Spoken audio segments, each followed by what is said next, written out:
Англис тилиндеги H тамгасы дагы башка бир үндүү таңа менен чогуу жазылып, бир тыгышты берген жараткан учурлары бар.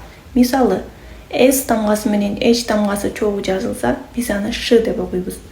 T тамгасы менен H тамгасы бирге жазылса, биз аны С деп окуйбуз. С деген тыгышты берет.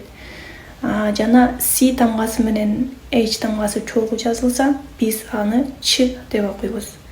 Дагы бир учуру W тамгасы менен H тамгасы чогуу жазылса, биз бул жерде В деп Вны окуйбуз, H тамгасы түшүп калат. Англис тилинде туура окууну биринчи үйрөнсөңүз, андан кийин сиз жаңы сөздөрдү жаттаганга өтө жакшы аракетиңиз жакшы болот. Эске сактап калуу да оңой болот. Англис тилин тез үйрөнүп кетүүгө да бул өтө жакшы мүмкүнчүлүк болот.